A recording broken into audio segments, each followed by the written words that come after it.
ആഘോഷങ്ങൾ ഏതുമാവട്ടെ, നിങ്ങളുടെ മനസ്സിലുണ്ടോ മാക്സിലുണ്ട്. Max wedding centre, ഒരു നാടിന്റെ വസ്ത്രസങ്കല്പങ്ങളുടെ പരിപൂർണത.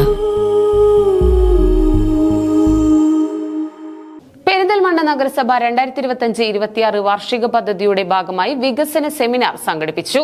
നഗരസഭ കോൺഫറൻസ് ഹാളിൽ നടന്ന സെമിനാർ നഗരസഭാ ചെയർമാൻ പി ഷാജി ഉദ്ഘാടനം ചെയ്തു. പെരിന്തൽമണ്ണ നഗരസഭയുടെ 2025-26 വാർഷിക പദ്ധതി തയ്യാറാക്കുന്നതിന്റെ ഭാഗമായുള്ള വികസന സെമിനാർ നഗരസഭ കോൺഫറൻസ് ഹാളിൽ വെച്ച് നടന്നു. Vice chairperson A Naseera teacher അധ്യക്ഷത വഹിച്ച സെമിനാർ ചെയർമാൻ പി ഷാജി ഉദ്ഘാടനം ചെയ്തു. നഗരസഭയെ സംബന്ധിച്ചിടത്തോളം അതിന്റെ വരുന്ന വർഷത്തെ പദ്ധതികൾ തയ്യാറാക്കുന്നതിനും വരും വർഷങ്ങളിലേക്കുള്ള പ്രവർത്തനങ്ങൾ സംഘടിപ്പിക്കുന്നതിന്റെ അടിസ്ഥാനമായ യോഗമാണ്. ഈ യോഗം എന്ന് പറയുന്നത് പെരിന്തൽമണ്ണയിലെ ആകെ വിവിധ വിഭാഗങ്ങളിലെ ആളുകൾ, വിവിധ മേഖലയെ പ്രതിനിധീകരിക്കുന്നവരെ ഉൾക്കൊള്ളിച്ചുകൊണ്ട് നടത്തുന്ന യോഗം.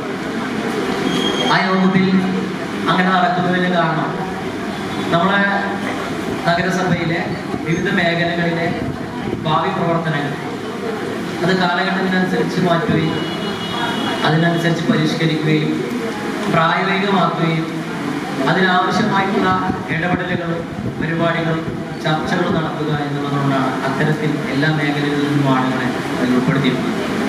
അതുകൊണ്ട് തന്നെ പെരിന്തൽമണ്ണയെ സംബന്ധിച്ചിടത്തോളം നമ്മുടെ നഗരം ഇന്നുവരെ കൈവരിച്ചിട്ടുള്ള നേട്ടങ്ങൾ അത് പ്രൊജക്റ്റ് ചെയ്യുകയും ആ നേട്ടങ്ങളിൽ നിന്നുകൊണ്ട് അടുത്ത ഘട്ടത്തിലേക്ക് കടക്കാനുള്ള ആവശ്യമായ ഇടപെടൽ ചർച്ചകളും പദ്ധതി ആവിഷ്കരണവും ആശയവിനിമയമാണ് നമ്മൾ നടക്കുന്നത്. ആസൂത്രണ സമിതി ഉപാധ്യക്ഷൻ MK ശ്രീധരൻ മാസ്റ്റർ പദ്ധതി രേഖ അവതരിപ്പിച്ചു. വ്യത്യസ്ത മേഖലകളിലായി നടന്ന ഗ്രൂപ്പ് ചർച്ചകൾക്കു ശേഷം വിവിധ മേഖലകളിലായി നഗരസഭയിൽ 16.93 കോടി രൂപയുടെ വികസന പദ്ധതികൾക്കാണ് രൂപം നൽകിയത്. Standing committee chairman K Unnikrishnan, കൗൺസിലർമാർ, നഗരസഭാ secretary Mithranji, municipal engineer Nishanth K, clean city manager Valsan, project coordinator Swalih തുടങ്ങിയവർ പങ്കെടുത്ത് സംസാരിച്ചു.